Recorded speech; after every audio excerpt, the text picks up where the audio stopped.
Abra sua Bíblia, por gentileza, no primeiro livro de Samuel, o capítulo 4. Primeiro livro de Samuel, o capítulo 4.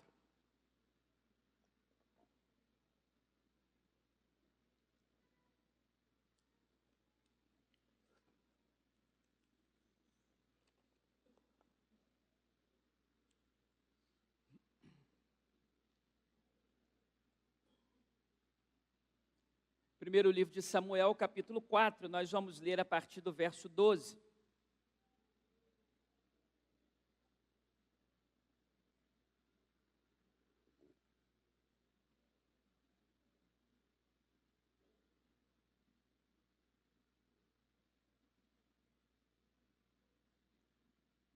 Todos achamos?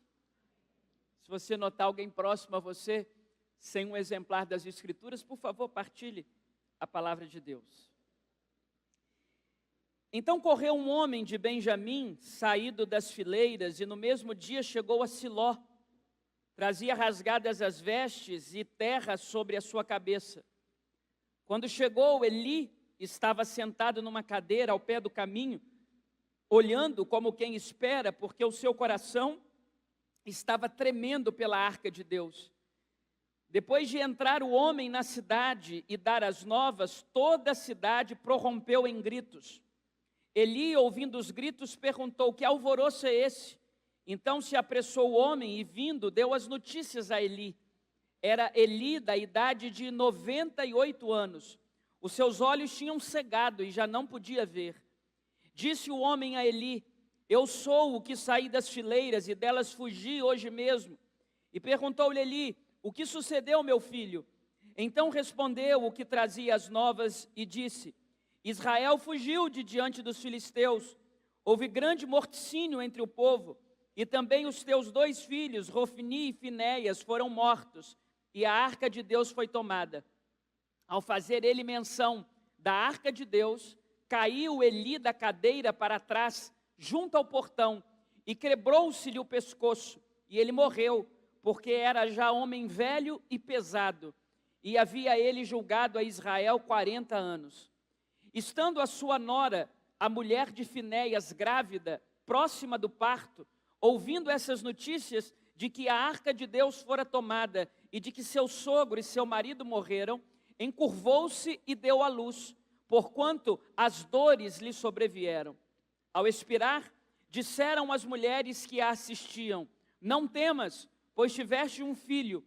Ela, porém, não respondeu e nem fez caso disso, mas chamou o menino de Icabô, dizendo: foi-se a glória de Israel. Isto ela disse porque a arca de Deus fora tomada, e por causa de seu sogro e de seu marido. E falou mais: foi-se a glória de Israel, pois foi tomada a arca de Deus. Esse período em que se passam esses acontecimentos, trata-se de um dos períodos mais nebulosos da Bíblia Sagrada. O período em que Eli exercia o seu sacerdócio, exercia o seu ministério, era um período muito crítico. Para você que está acostumado a anotar as referências dos sermões, eu queria que você anotasse 1 Samuel, capítulo 3, verso 1. Nós não vamos ler, mas 1 Samuel, capítulo 3, verso 1, traz o pior diagnóstico que qualquer sociedade, em qualquer tempo, pode viver. Que diagnóstico é esse? Que naquele tempo, as visões eram muito raras e Deus falava muito pouco. Em outras palavras, o povo não ouvia muito a Deus. Deus se afastou do povo. As visões e as profecias, as mensagens do Senhor eram raras e as visões não eram muito comuns. Não se engane, quando Deus pretende julgar um povo, quando Deus pretende transbordar o cálice da sua ira sobre um povo, as mínimas consequências serão as catástrofes. As mínimas consequências serão os governos corruptos e corruptores. Quando Deus resolve penalizar o seu povo, a condenação máxima de Deus a um povo, seja ele qual for, é parar de falar com esse povo. É quando a palavra de Deus se esgota. É quando as mensagens da parte do Senhor se tornam raras. Este é o cume, o ápice da condenação divina sobre qualquer nação. Não se engane, a condenação de Deus a um povo, se fosse apenas terremotos, tsunamis, eventos naturais, vírus, problemas das mais variadas ordens, estava excelente. Mas quando Deus resolve penalizar um povo, porque a medida de sua iniquidade está transbordando, Deus se torna pouco acessível. Deus para de falar com o povo. É o que diz 1 Samuel capítulo 3, verso 1, que naquele tempo, as palavras de Deus eram raras, as visões eram raras, as mensagens eram poucas. Portanto, Eli, um grande sacerdote, uma autoridade religiosa, uma autoridade espiritual, exerceu o seu ministério nesse tempo difícil, numa transição entre juízes e profetas, desde o estabelecimento das tribos até o estabelecimento da monarquia, esse período em que o povo fica sem rei, e quando um povo não tem rei, um povo não tem referência. Bem, esse sacerdote tem 2 filhos. Nós lemos no texto sagrado o nome desses 2 filhos. Um se chamava Rofni e o outro se chamava Finéias. O texto sagrado não diz, a Bíblia Sagrada não diz o nome da mãe dessas crianças, da mãe desses meninos, da mãe desses homens. Mas o seu pai é um figurão. O seu pai é um arquétipo da religião. O seu pai é um homem poderoso. O seu pai julgou a Israel, o seu pai liderou a Israel. E esses 2 meninos, chamados Rofni e Finéias, resolveram seguir a carreira do pai. Eu imagino que deve ser motivo de orgulho, de alegria para um pai, perceber que aquilo que ele exerce na vida causou influência tamanha na vida de seus filhos, que seus filhos resolveram seguir o mesmo caminho. Então seu pai é sacerdote, e Rofni e Finéias tornam-se também sacerdotes. Não há registros de que Eli fosse corrupto, ele era omisso. Mas Rofni e Finéias se transformaram em sacerdotes corruptos. Para você que gosta de anotar, te passo mais 2 referências. Em 1 Samuel, capítulo 2, versos de 12 a 17, diz que Rofni e Finéias garfavam as ofertas. Naquela época, a coisa religiosa, naquela época, a liturgia religiosa, não era com envelope, nota de dinheiro, era com animais, era com alimentos, eram ofertas físicas.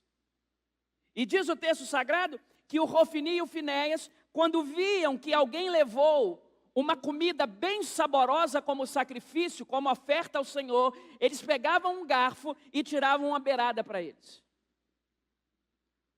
Imagina o escândalo, traduzindo para os dias de hoje.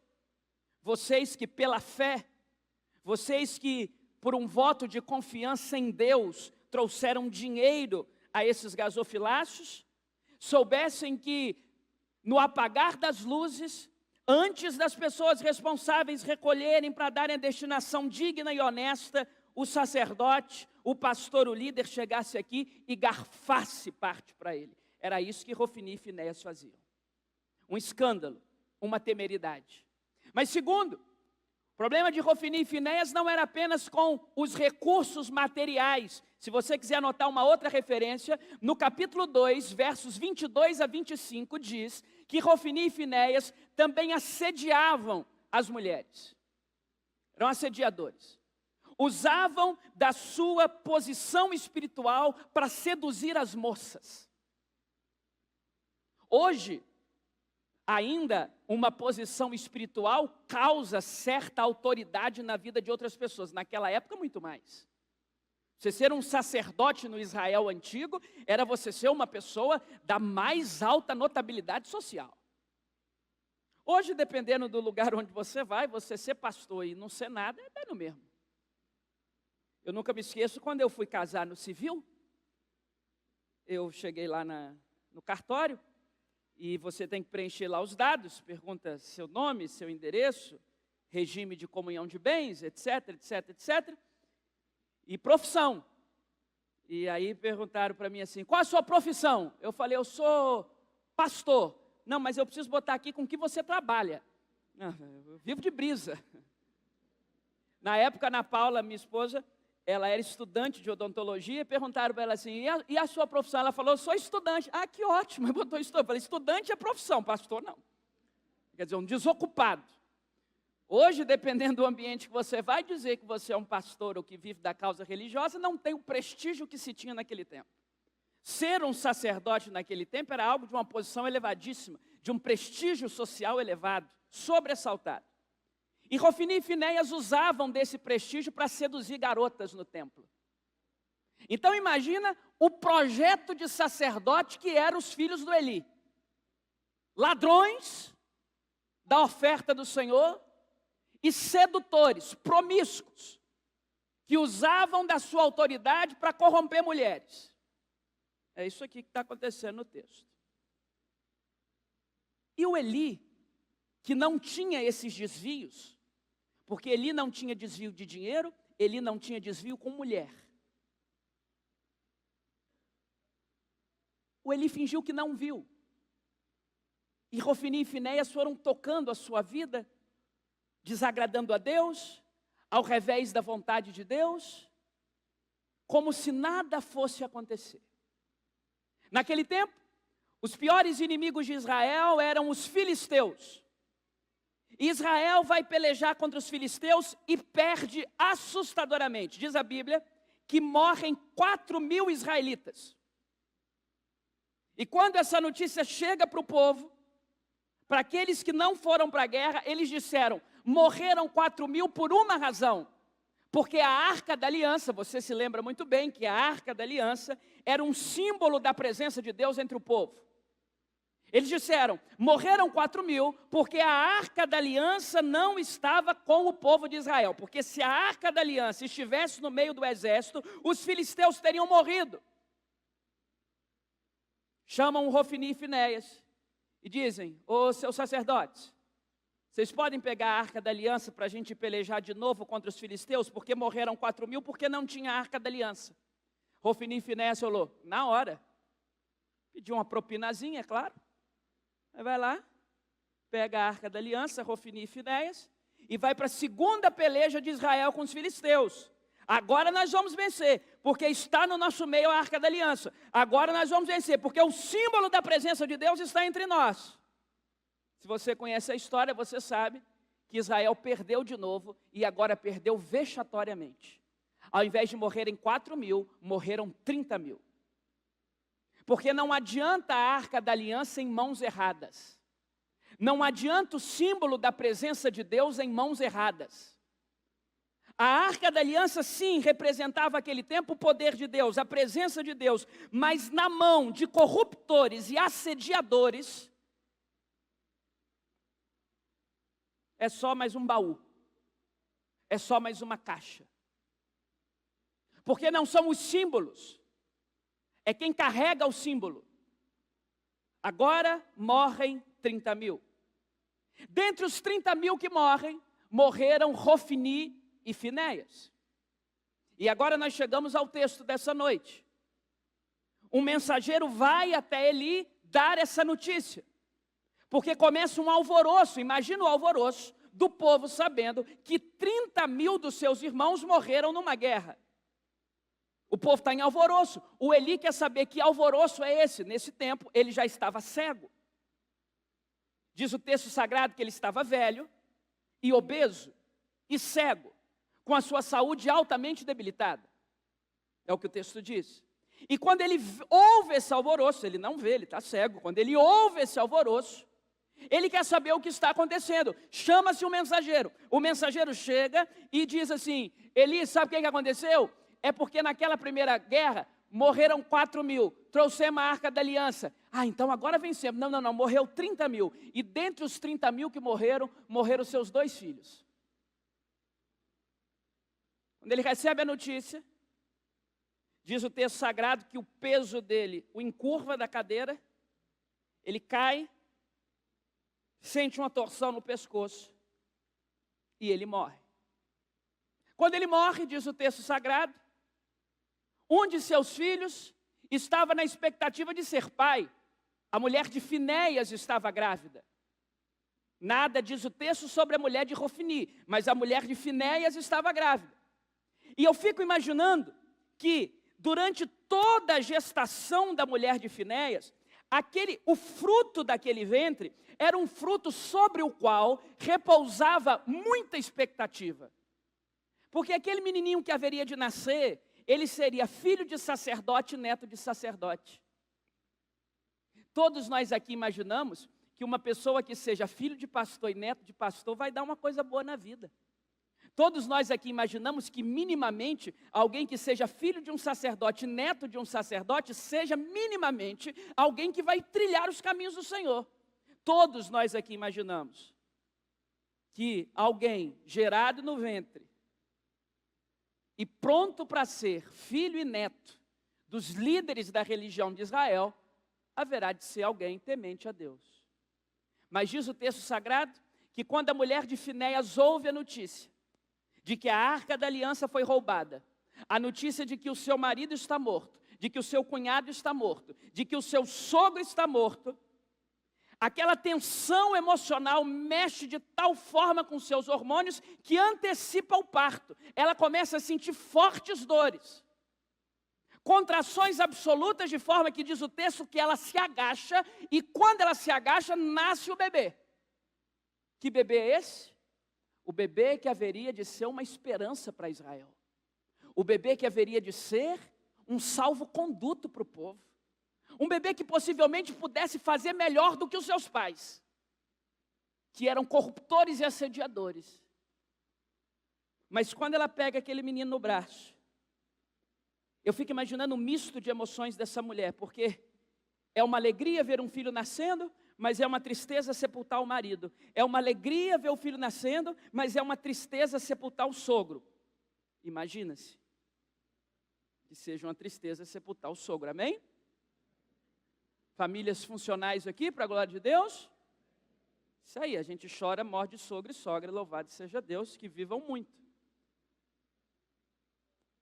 Quando ela pega aquele menino, tendo que administrar o nascimento de um novo serzinho e a morte sumária dos seus familiares, ela coloca um nome nesse garoto. Sua Bíblia está aberta, versículo 21. Mas chamou ao menino e acabou. Em algumas versões da Bíblia, a parte final, o sufixo é Icabod. Icabô ou Icabode, significam a mesma coisa. Foi-se embora a glória de Deus. Foi-se embora a glória de Deus. De todos os nomes da Bíblia Sagrada, talvez esse seja o pior. Nem o nome Satanás tem um significado tão ruim. Porque nada é tão ruim quanto o esvaziamento da glória de Deus de algum lugar. Esse é o pior nome das Escrituras Sagradas. A glória de Deus foi embora. A glória de Deus sumiu. A glória de Deus não está mais entre nós. A glória de Deus evaporou-se. Não há mais glória de Deus. Deus foi embora. Deus sumiu. Se você somar esse capítulo 4, versículo 21, com o capítulo 3, versículo 1, você percebe o pandemônio que é esse texto. Porque diz o 3:1 que não havia palavras de Deus. As palavras eram raras. E agora diz o capítulo 4, verso 21, que a glória foi embora. Então não tem palavra e não tem glória. Sobrou o quê? Não sobrou nada. Tira a palavra de Deus sobre a sua vida e tira a glória de Deus da sua vida, não sobra nada. Você pode ser milionário, você pode ter um monte de patrimônio, você pode ser a pessoa melhor sucedida dessa cidade, você pode ter um monte de gente querendo estar no seu ciclo de amizade, um monte de gente bajulando. Tirou da sua vida a palavra e a glória de Deus, você é um caco, você é um vegetal existencial. É isso que está acontecendo aqui. Mas quando eu olho esse texto, abrindo o mês da família, eu percebo uma coisa, que esse diagnóstico, irmãos queridos, infelizmente não é apenas o diagnóstico da família de Eli. Que o diagnóstico acabou, que o diagnóstico evaporou-se a glória de Deus, não é apenas um diagnóstico da família de Finéias, da família de Rofni. Esse é um diagnóstico de muitas famílias desse país e deste mundo. Algumas casas testemunham de forma absolutamente dolorosa de que a glória de Deus não está ali mais. Gente que não se fala, gente que não se ama, gente que não se perdoa, gente que não conversa. Portas de quarto que se trancam e que constroem um altar em volta da pornografia, em volta do adultério, em volta do desrespeito, da infidelidade. As disfuncionalidades das mais variadas, pessoas que não conhecem nem a sua própria identidade sexual. Pessoas que, quando você olha o extrato da casa, você chega a uma conclusão. A gente pode ter um monte de coisa, só não tem aqui a glória de Deus. E a pergunta que eu quero responder com vocês nessa noite é: o que a gente faz para trazer a glória de Deus para dentro dos nossos lares? O que a gente faz para fazer da nossa casa um ambiente da glória de Deus? O que a gente faz para que a nossa casa nunca receba a sentença "e acabou"? O que a gente faz para que a nossa casa nunca receba a sentença de que a glória de Deus não está ali, a glória de Deus não está no meio de nós? O que a gente faz? Porque tem muitas relações familiares que esse é o diagnóstico. Gente que não mais consegue controlar os seus impulsos, gente que já perdeu a luta contra os seus próprios vícios, gente que já desistiu da sua família e que acha que família é um negócio absolutamente descartável. O que a gente faz? Eu quero propor algumas coisas para vocês. Em primeiro lugar, para que a glória de Deus não saia de dentro da sua casa, não feche os olhos para os problemas. Não feche os olhos para os problemas. Sabe qual que é o problema de Eli? É que está todo mundo falando do que o Rofni e o Finéias estão fazendo, e ele não toma postura nenhuma. Vem um sacerdote anônimo e diz assim: Eli, presta atenção nos seus filhos, ele está garfando a oferta do Senhor. Tá bom, vou lá, fala com ele, e falou um pouquinho ali, não resolveu, e bola para frente. Aí o povo começa a comentar que o sacerdote está tendo caso conjugal com as meninas do templo. E o Eli chega aquilo no ouvido do Eli, e o Eli, tá tendo casos, né? Casos. E passou. Fechou os olhos para o problema. Ele não foi sempre cego, sob o ponto de vista físico, não. E talvez a sua cegueira física fosse o menor de seus problemas. O problema é que esse pai aqui era cego. Não sob o ponto de vista físico apenas. Ele era cego sob o ponto de vista de enxergar o rumo que a sua família estava tomando. Está todo mundo comentando em Israel que ele está criando 2 sacerdotes bandidos. E ele não faz nada, ele não move uma palha. Porque o Eli é um exemplo para nós de um grande sacerdote. Esse homem foi grande. E um péssimo pai. Assim como Davi. Davi foi um grande rei. Talvez o principal dos reis de Israel. Um péssimo pai. Quando Aminon abusa de sua meia-irmã Tamar, Davi finge que não vê. Foi mais fácil fingir que não viu. Quando Absalão percebe o choro de Tamar, abusada pelo seu meio-irmão. A Bíblia tem parte que é imprópria para menores. Tem que ler com espírito de quebrantamento, porque são coisas pesadíssimas. Uma irmã sendo abusada pelo seu meio-irmão. Aí o Absalão está vendo, está cobrando uma postura do seu pai, e agora Davi finge que não vê nem o abuso que aconteceu em sua casa, nem a insatisfação do seu filho. E de tantas mulheres que ele podia se reconfortar nos braços, ele vai se reconfortar na mulher que não era dele. E agora ele tem que passar a vida fugindo de Absalão, seu próprio filho, um grande rei.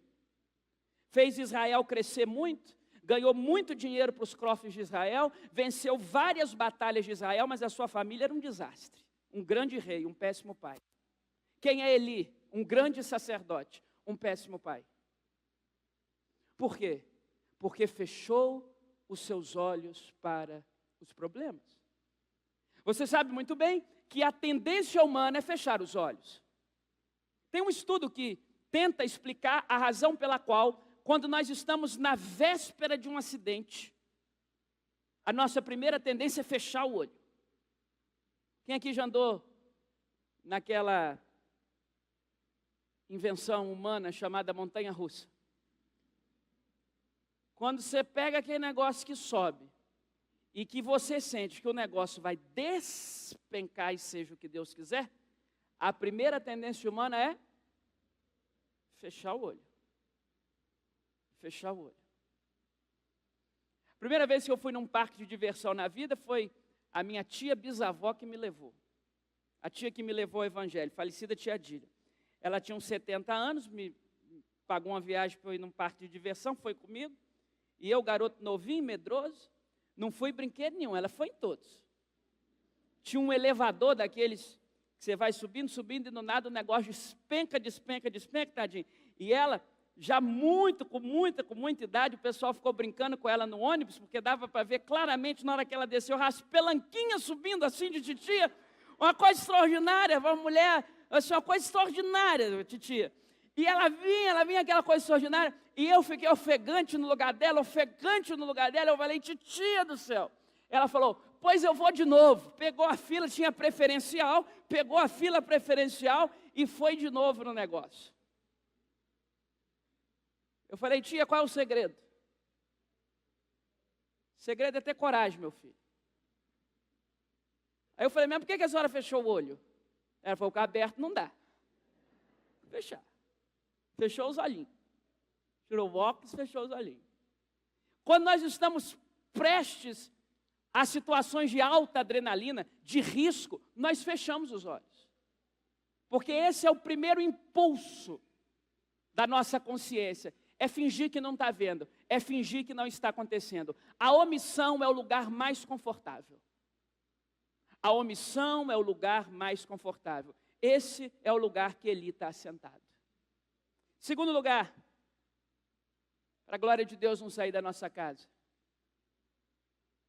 Lute mais um pouco pelos seus filhos. Lute mais um pouco pelos seus filhos. Lute mais um pouco pela sua família. Porque, sejamos justos, o Eli conversou uma vez com os garotos, o texto registra. Mas foi pouco. Tinha que ter conversado de novo. Tinha que ter chamado de novo. Aqui, tinha que ter destituído do cargo de sacerdote.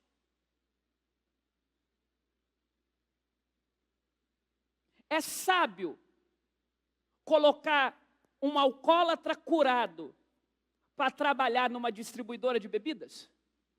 Claro que não. A pessoa lutou a vida toda contra o alcoolismo, consegue uma libertação. Agora eu estou liberto. Vai abrir uma distribuidora de bebidas? Não é sábio. Não é sábio. Não é sábio. É sábio colocar uma pessoa indisciplinada com sexo oposto para visitar um harém? Não é sábio.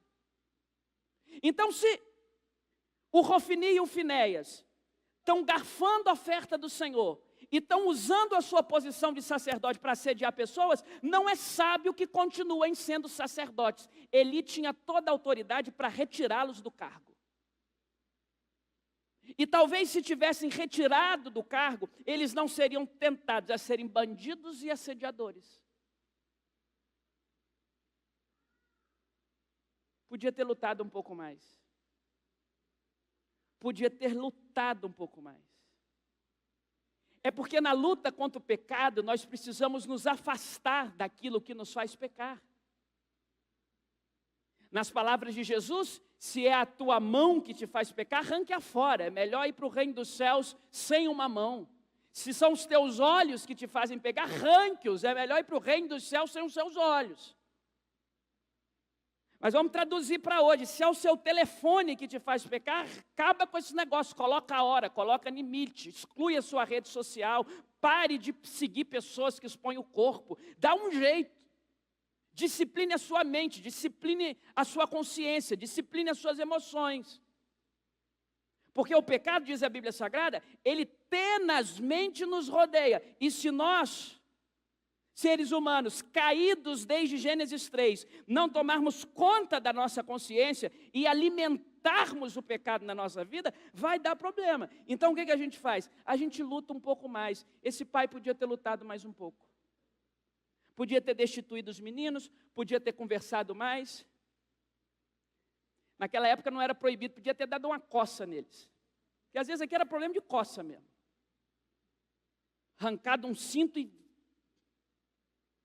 Agora tem um negócio da pedagogia, não sei o quê, mas naquele tempo ele podia ter dado uma coça nos meninos. Eu quero te dar uma palavra em nome de Jesus nessa noite. Lute mais um pouco pela sua família. Quando se trata de família, toda a nossa luta ainda será pouca. A gente pode fazer mais. A gente pode fazer mais. A gente pode fazer mais. Terceiro lugar, como é que a gente faz para trazer a glória de Deus para os nossos lares? Não entre no ativismo religioso. Não entre no ativismo religioso. Porque o problema dessa família não era a falta de religião. Aliás, eles eram os mais religiosos possíveis. Você acha que o problema dessa turma aqui era a falta de religião? O sujeito é sacerdote, o sujeito vive pelo templo, vive pela religião, vive pelas ofertas, vive por tudo isso. O problema é que é uma religião que não toca na vida. É uma religião que não tangencia o chão existencial. É uma religião que te ensina versículo, mas não te ensina a aplicá-los. É uma religião de domingos.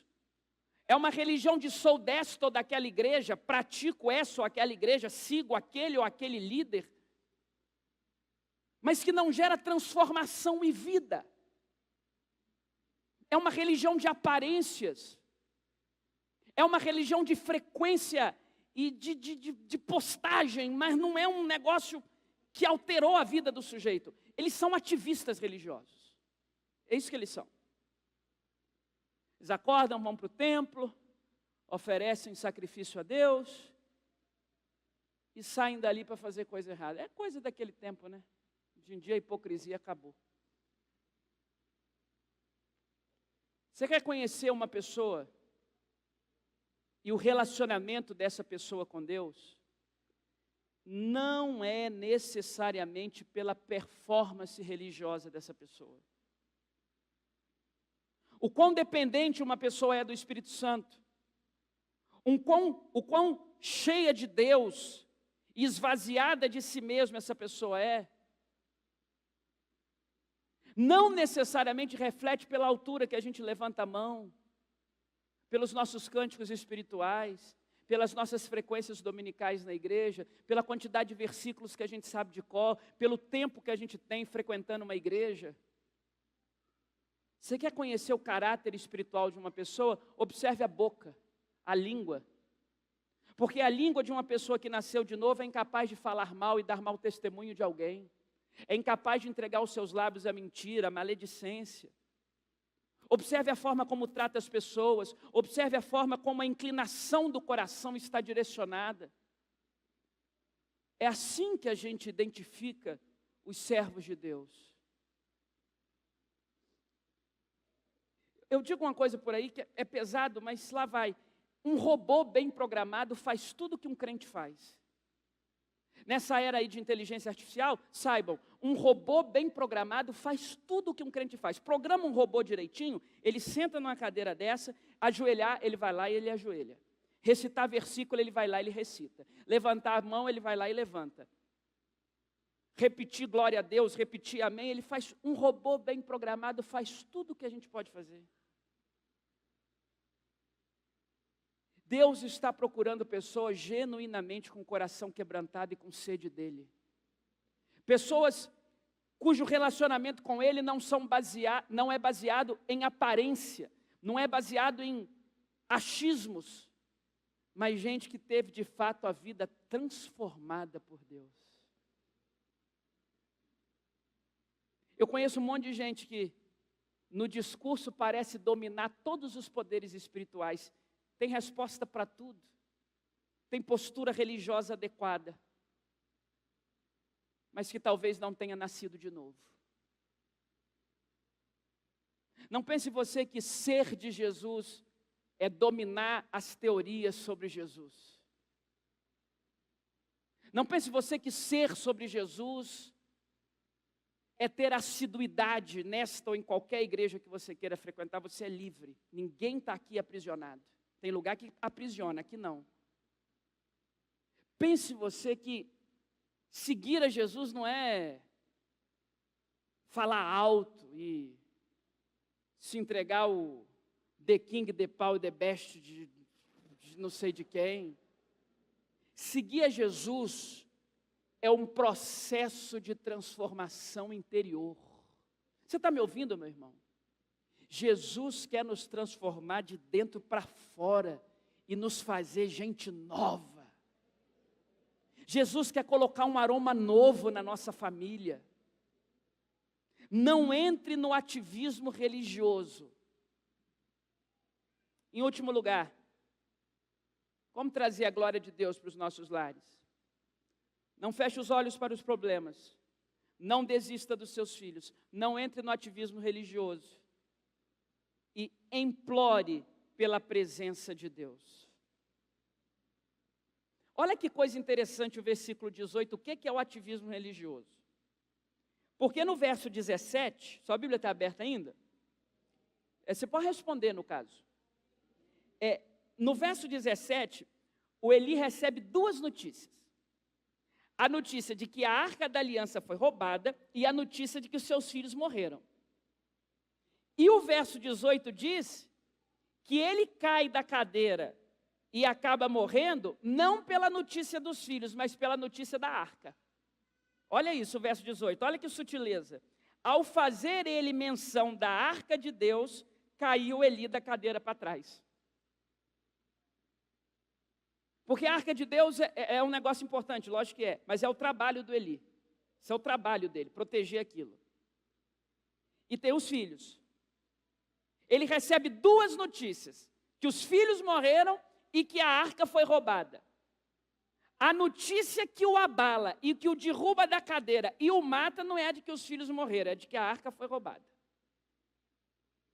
Já imaginou isso? Alguém chega para você e fala o seguinte, olha, tenho duas notícias para te dar. Seu filho morreu e a sua empresa quebrou. Aí você começa a chorar, meu Deus, minha empresa quebrou. O que eu vou fazer sem a minha empresa? Meu Deus, sua empresa você constrói outra e filho. É um ativista. Mas em último lugar, implore a presença de Deus no seu lar. Implore pela presença de Deus no seu lar. Eu quero trazer um último argumento para vocês, irmãos, com muito carinho. A maior necessidade da sua família, por mais que todos nós aqui queiramos, almejemos e até tenhamos, à medida do nosso trabalho, uma espécie de direito de conquistar coisas boas. A maior necessidade da sua família não é quitar a casa, não é trocar o carro. A maior necessidade da sua família é pela presença de Deus. Eu acredito em todos os processos terapêuticos. Eu acho que tem casal que tem que ir para o psiquiatra, para o psicólogo. E se tiver um negócio que criaram acima, é bom ir também. Mas por mais que eu acredite nisso tudo, a maior necessidade da sua família não é de terapia. A maior necessidade da sua família é da presença de Deus. A clínica de recuperação mais cara não paga libertação, é só Jesus que liberta. O terapeuta mais caro e mais habilitado não restaura casamento, é só Jesus que restaura. O psicólogo mais especialista, mais pós-graduado, não tira o seu filho de um vício qualquer, é Jesus que tira. A maior necessidade do nosso lar é da presença de Deus. Sabe o que a gente faz para a glória de Deus não sair da nossa casa? A gente implora, implora, implora pela presença de Deus.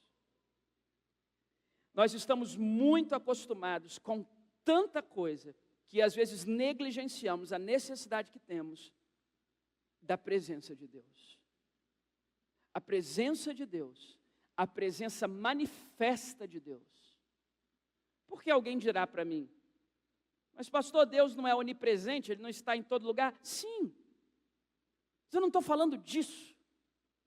Eu estou falando da presença manifesta de Deus, que faz da sua casa um ambiente onde você tem vontade de voltar no final do dia e não vontade de fugir. A presença manifesta de Deus que te faz sentir que Deus ouve a sua oração, porque eu não sei você. No ciclo de altos e baixos da nossa vida espiritual, tem momentos que a gente não sabe nem se Deus está ouvindo o que a gente fala. Frieza, apatia espiritual, será que Deus não me ouve? Já são 5 anos clamando e cada vez é uma droga diferente, cada vez é um vício diferente, cada vez é um distanciamento diferente, cada vez esse casamento piora, cada vez o meu filho está mais distante. Será que Deus me ouve? É a presença manifesta de Deus. É algo dentro de nós. Nós podemos passar pelo vale da sombra da morte, mas jamais vamos duvidar que há um Deus nos ouvindo, porque Ele está conosco. Ele está conosco. Nós precisamos implorar pela presença de Deus. A presença de Deus conforta, a presença de Deus abraça, a presença de Deus acalenta, a presença de Deus aconchega. A presença de Deus traz um novo brilho, a presença de Deus resolve as arestas soltas, a presença de Deus esquadrinha o andar. O que uma família mais precisa é da presença de Deus.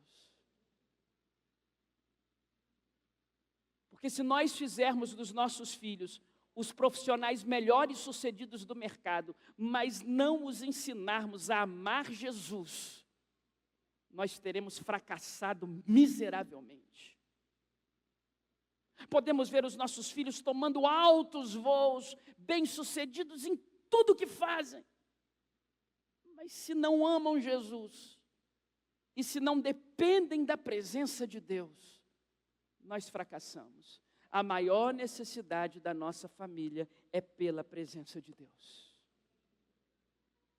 Eu sei que você tem necessidades, eu também as tenho. Eu sei que você tem lutas e eu também as tenho.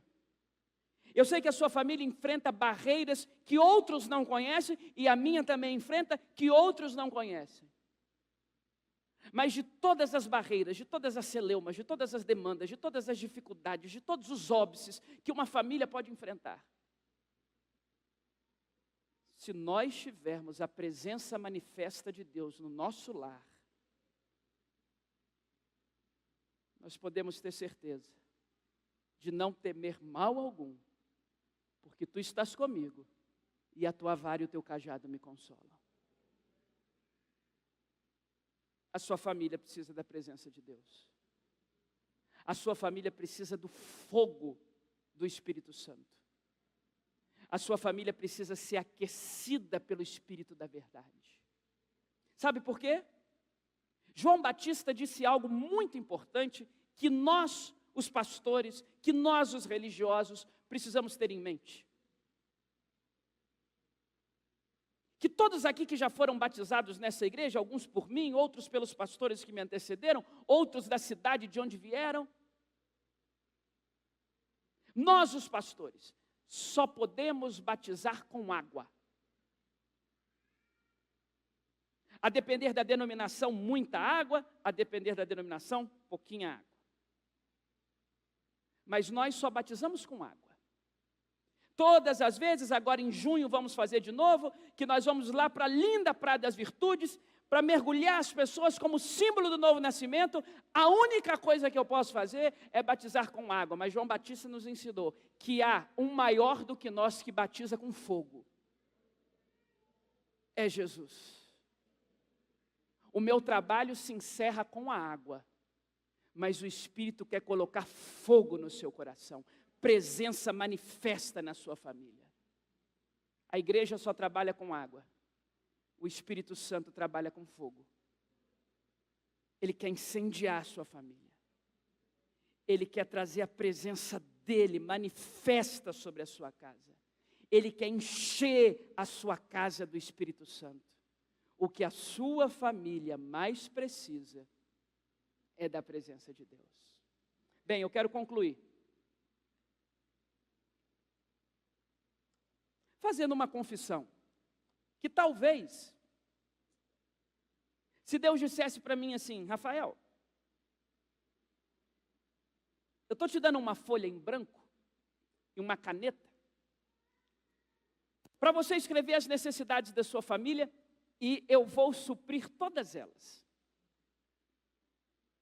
Você anda pregando por aí sobre Filipenses 4,19, que diz que o meu Deus, segundo a sua riqueza em glória, há de suprir todas as vossas necessidades em Cristo Jesus. Então está aí, ó, pega uma folha em branco e prega uma caneta e coloque aí todas as necessidades da sua família. Aí eu ia pegar a caneta como um servo obediente e ia lá. Terminar de quitar o apartamento.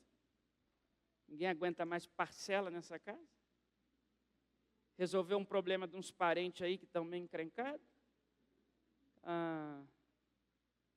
Saúde também, né? Saúde nunca é demais. Saúde. Bebezinho pequeno tem medo desse negócio da bronquiolite aí. Livrar a minha casa da bronquiolite. Casamento vai bem, mas sempre pode melhorar. Então, melhorar aqui o casamento.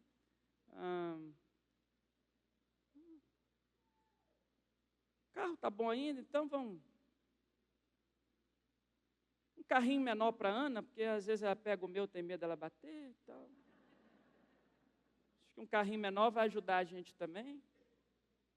E não sei.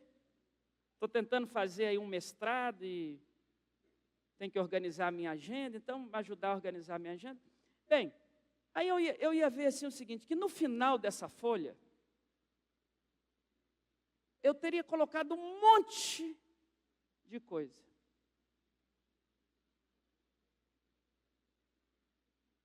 Menos a mais importante. Que não me falte a presença de Deus. Mas eu sei que eu não estou sozinho nessa. Será que se Deus te desse uma folha em branco hoje, você não tem tanto desafio para pedir para Ele? Cheque especial, dinheiro, cartão de crédito, problema de saúde. Tudo isso é importante, irmãos, tudo isso é importante. Ninguém quer viver doente, Deus cura doenças. Deus cura doenças, é claro, Deus transforma a realidade financeira, nosso Deus é o Deus de toda a provisão, tudo isso é importante. Será que nesse papel em branco, nós colocaríamos em primeiro lugar: Senhor, a minha casa, o meu casamento, os meus filhos, precisam da tua presença. Confesso que eu tenho as minhas dúvidas. Nós somos tão imediatistas, temos necessidades tão urgentes. Quando o nosso corpo se fragiliza com alguma doença, ou quando alguém que a gente ama é fragilizado na mente ou no corpo, nós temos que lidar com tantas coisas. Todos nós aqui temos tantas responsabilidades que as pessoas nem conseguem imaginar o tanto de coisa que repousa sobre os seus ombros de responsabilidade. Responsabilidade com as suas ações, com as ações dos outros, gente que depende de você. Então talvez você pediria tanta coisa para Deus. e não estaria na lista o mais importante. É a presença dele no seu lar. Por isso eu queria orar com você nessa noite. Inaugurar o mês da família, te dando uma oportunidade de, no nome de Jesus, diante do altar do Senhor, dizer: Pai, essa noite eu só tenho uma coisa a te pedir: a tua presença.